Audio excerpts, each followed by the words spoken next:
नमस्कार प्यारे विद्यार्थियों, स्वागत है आप सभी विद्यार्थियों का आपके इस प्यारे से channel SPC centre of knowledge में। और मैं आप सभी विद्यार्थियों का स्वागत करता हूं। आज हम लोग इतिहास के 2019 के प्रश्न पत्र को लेकर के उपस्थित हैं।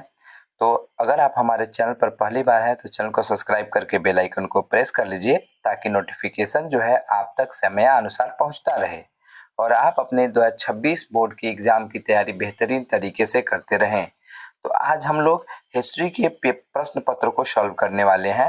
तो चलिए शुरू किया जाता है आज का यह वीडियो। पहला प्रश्न है कि द्वितीय विश्व युद्ध किस वर्ष प्रारंभ हुआ। क्या पूछा गया है कि द्वितीय विश्व युद्ध किस वर्ष प्रारंभ हुआ। ए में कह रहा है 1937, बी में कह रहा है 1939, सी में कह रहा है 1942 और डी में कह रहा है 1945। तो द्वितीय विश्व युद्ध जो है वह 1939 में प्रारंभ हुआ था। ऑप्शन बी जो है सही उत्तर हो जाएगा। 2 नंबर जो प्रश्न है, कह रहा है कि 7 द्वीपों का नगर किसे कहा जाता है। ए में कोलकाता, बी में शिमला, सी में गोवा और डी में बम्बई। तो 7 द्वीपों का जो नगर है वह बम्बई को कहा जाता है। ऑप्शन डी जो है सही हो जाएगा।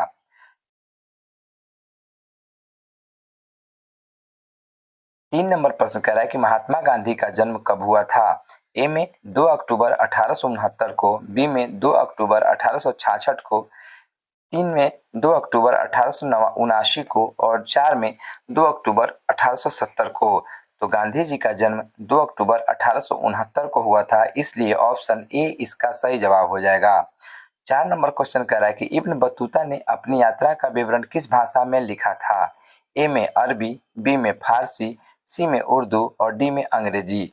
तो इब्न बतूता ने अपनी यात्रा का विवरण जो है वह अरबी भाषा में लिखा था। ऑप्शन ए सही जवाब हो जाएगा। 5 नंबर प्रश्न जो है कह रहा है कि भारतीय संविधान की प्रारूप समिति के अध्यक्ष कौन थे। ए में डॉक्टर राजेंद्र प्रसाद, बी में जवाहरलाल नेहरू, सी में सरदार पटेल और डी में भीमराव अंबेडकर। तो भारतीय संविधान सभा के प्रारूप समिति के अध्यक्ष जो थे वह डॉक्टर भीमराव अंबेडकर थे। ऑप्शन डी इसका सही जवाब हो जाएगा। 6 नंबर प्रश्न कह रहा है कि दांडी किस राज्य में स्थित है। ए में बिहार, बी में बंगाल, सी में महाराष्ट्र और डी में गुजरात। दांडी जो है गुजरात राज्य में स्थित है। ऑप्शन डी इसका सही उत्तर हो जाएगा। 7 नंबर प्रश्न कह रहा है कि औरंगजेब ने अपने जीवन का अंतिम भाग कहाँ बिताया। ए में पश्चिम भारत में, बी में उत्तरी भारत में, सी में पूर्वी भारत में और डी में दक्षिणी भारत में। तो औरंगजेब ने अपने जीवन का अंतिम भाग जो है दक्षिणी भाग में बिताया था। ऑप्शन डी इसका सही उत्तर हो जाएगा। 8 नंबर प्रश्न कह रहा है कि पुर्तगालियों ने गोवा पर कब अधिकार किया। ए में 1515, बी में 1512, सी में 1510 और डी में 1509। पुर्तगालियों ने गोवा पर 1510 में अपना अधिकार किया था। ऑप्शन सी इसका सही उत्तर हो जाएगा। 9 नंबर प्रश्न कह रहा है कि फतेहपुर सीकरी को किसने राजधानी बनाया। ए में बाबर, बी में अकबर, सी में जहांगीर और डी में शाहजहां। तो अकबर जो थे वह फतेहपुर सीकरी को अपना राजधानी बनाया था। ऑप्शन बी इसका सही उत्तर हो जाएगा। 10 नंबर प्रश्न कह रहा है कि भारत में आने वाला प्रथम पुर्तगाली कौन था। ए में कोलंबस, बी में रियो डी, सी में वास्को डी गामा और डी में इनमें से कोई नहीं। तो भारत में आने वाला प्रथम पुर्तगाली जो था वह वास्को डी गामा था। ऑप्शन सी इसका राइट आंसर हो जाएगा।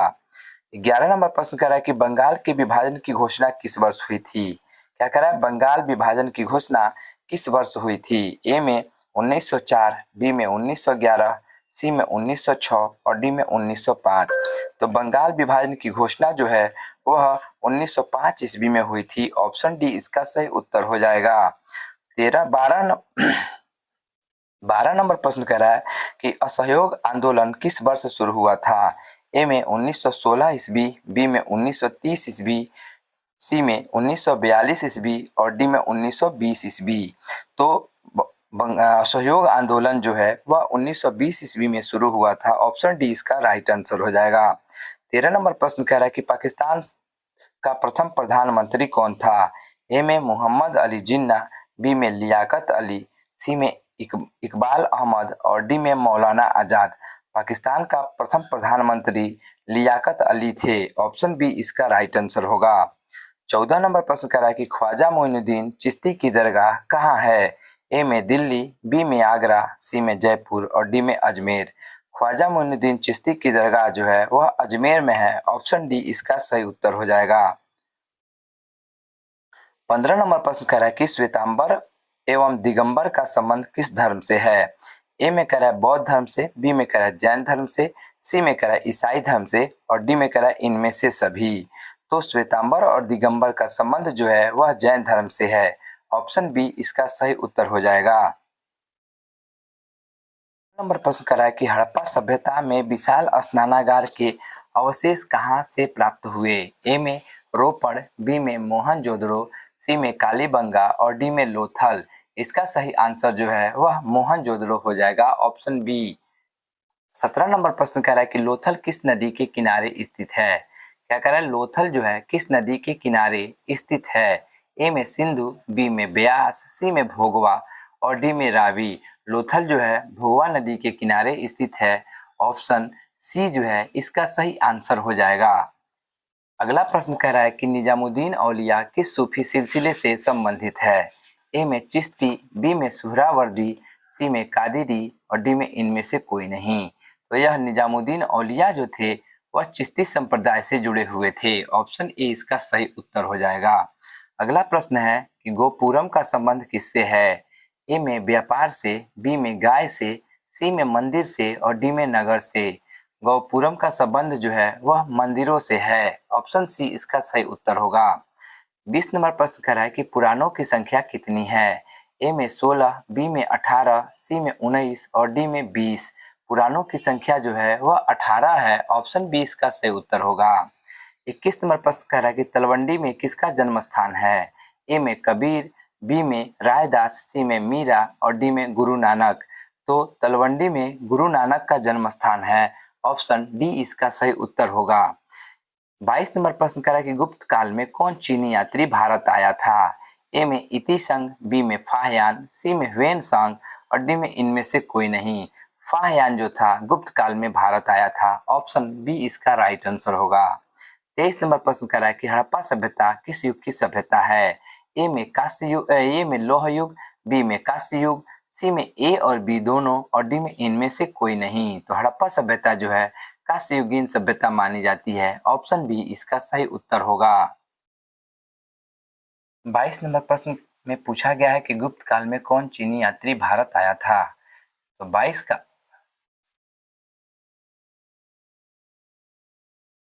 24 नंबर प्रश्न में है कि धम्म की शुरुआत किसने की थी।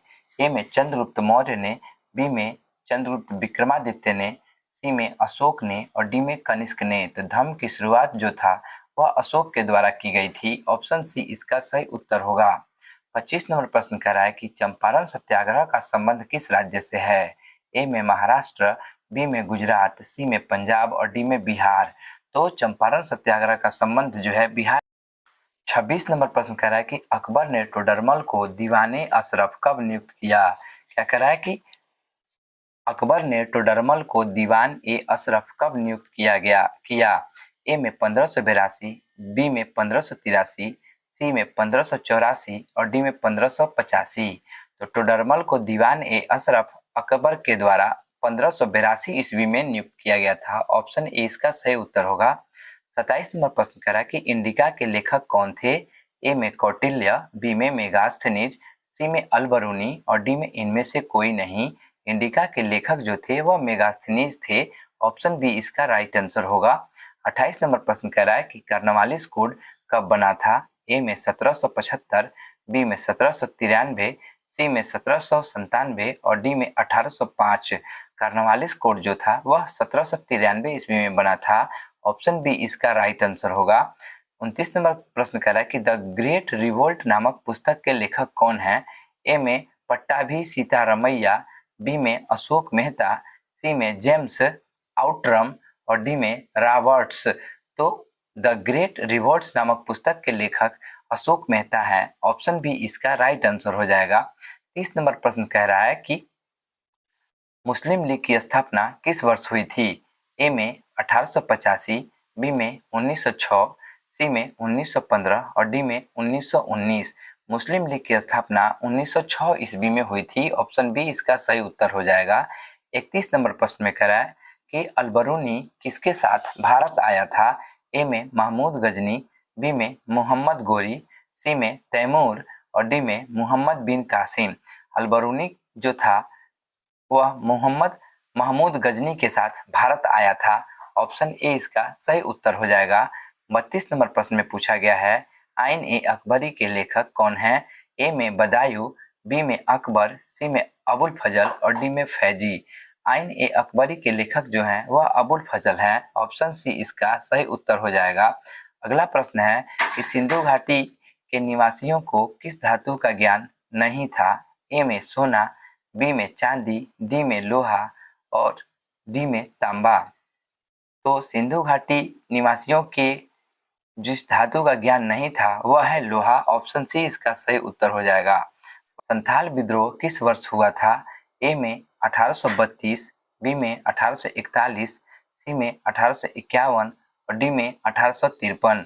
संथाल विद्रोह जो था वह 1855 ईस्वी में हुआ था और इन चारों ऑप्शन में से चारों ऑप्शन गलत दिए गए हैं, इसलिए यहाँ पे हम सुधार सकते हैं कि 1855 ईस्वी में संथाल विद्रोह हुआ था। 35 नंबर प्रश्न है कि तंबाकू का सेवन सर्वप्रथम किस मुगल सम्राट ने किया था? ए में अकबर, बी में बाबर, सी में जहांगीर और डी में शाहजहां। तो तंबाकू का सेवन सर्वप्रथम जिस मुगल सम्राट ने किया था वह अकबर था। ऑप्शन ए इसका सही उत्तर हो जाएगा।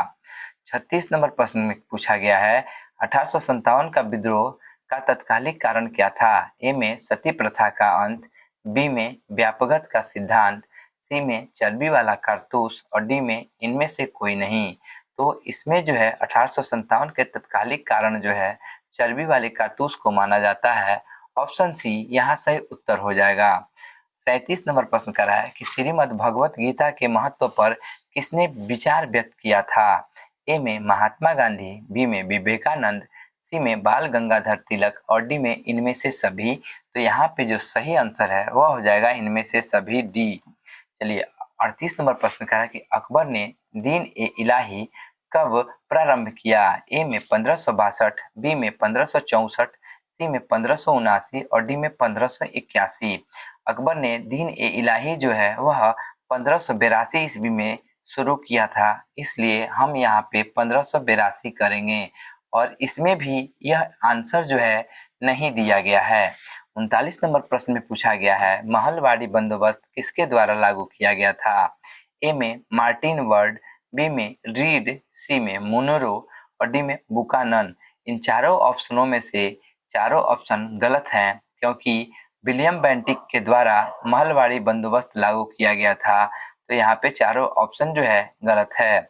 40 नंबर प्रश्न है कि रूस में भारत विद्या का जनक किसे कहा जाता है? ए में निकोल कोंटी को, बी में जी.एस. लिविदेव को, सी में कार्ल मार्क्स को और डी में इनमें से किसी की नहीं। तो यहाँ सही आंसर जो है वह हो जाएगा बी, जी.एस. लिविदेव। 41 नंबर प्रश्न में है कि पाकिस्तान शब्द किसने दिया? ए में जिन्ना, बी में लियाकत अली, सी में चौधरी रहमत अली और डी में इकबाल। तो पाकिस्तान शब्द जो है चौधरी रहमत अली के द्वारा दिया गया था। ऑप्शन सी इस यहाँ पे सही होगा। 42 नंबर प्रश्न है पटना में 1857 के विद्रोह का नेतृत्व किसने किया? ए में पीर अली, बी में वाजिद अली, सी में कुंवर सिंह, डी में इनमें से कोई नहीं। यहाँ पे सही आंसर जो है ऑप्शन ए हो जाएगा, पीर अली। 43 नंबर प्रश्न कह रहा है कि पार्श्वनाथ महावीर ने पार्श्वनाथ के सिद्धांतों में नया सिद्धांत क्या जोड़ा? ए में अहिंसा, बी में ब्रह्मचर्य, सी में सत्य और डी में अपरिग्रह। यहाँ पे सही आंसर जो है ऑप्शन बी हो जाएगा, ब्रह्मचर्य। अगला प्रश्न है कि महाभारत की रचना किस भाषा में हुई? ए में संस्कृत, बी में पाली, डी में प्राकृत और डी में हिंदी। क्या पूछा गया है कि महाभारत की रचना जो है किस भाषा में हुई है? ए में संस्कृत, बी में पाली, सी में प्राकृत और डी में हिंदी। तो यहाँ सही आंसर जो है वह हो जाएगा ऑप्शन ए, संस्कृत। अगला प्रश्न है कि निम्न में से महिला संत कौन थी? ए में मीरा, बी में अंडाल, सी में कराईकल और डी में इनमें से सभी। तो यहाँ हो जाएगा इनमें से सभी। अगला प्रश्न जो है फोर्ट विलियम किस शहर में स्थित है? क्या पूछा गया है कि फोर्ट विलियम जो है किस शहर में स्थित है? ए में बम्बई, बी में मद्रास, सी में दिल्ली और डी में कोलकाता। तो फोर्ट विलियम जो है वह कोलकाता में स्थित है। ऑप्शन डी यहाँ पे सही उत्तर हो जाएगा। 47 नंबर प्रश्न कह रहा है कि हम्पी नगर किस साम्राज्य से संबंधित है? ए में मौर्य साम्राज्य, बी में गुप्त साम्राज्य, सी में बहमनी साम्राज्य और डी में विजयनगर। तो हम्पी जो है विजयनगर की राजधानी नगर है। ऑप्शन डी यहाँ पे सही उत्तर होगा। प्रश्न है कि भारत का प्रथम मुगल शासक कौन था? ए में बाबर, बी में अकबर, सी में शेर शाह सूरी और डी में बलबन। तो भारत का प्रथम मुगल शासक जो था वह बाबर था। ऑप्शन ए यहाँ पे सही उत्तर होगा। अगला प्रश्न है दिल्ली चलो का नारा किसने दिया? महात्मा गांधी, लोकमान्य तिलक, सी में लाला लाजपत राय या डी में सुभाष चंद्र बोस। यहाँ पे जो है सुभाष चंद्र बोस सही आंसर हो जाएगा। Option D. अगला प्रश्न है गेटवे ऑफ इंडिया किस शैली का उदाहरण है? ए में नौ शास्त्रीय शैली, बी में नौ गाथिक शैली, सी में इंडो सारा सोनिक शैली और डी में इनमें से कोई नहीं। तो गेटवे ऑफ इंडिया जो है इंडो सारा सोनिक शैली के उदाहरण है। ऑप्शन सी यहाँ पे राइट आंसर हो जाएगा। तो दोस्तों हम लोगों ने 50 प्रश्न को सॉल्व किया है। आशा करते हैं कि आप 50 प्रश्न जो है आसानी से समझोगे। मिलते हैं आपसे एक नए वीडियो में, तब तक के लिए thanks for watching my video.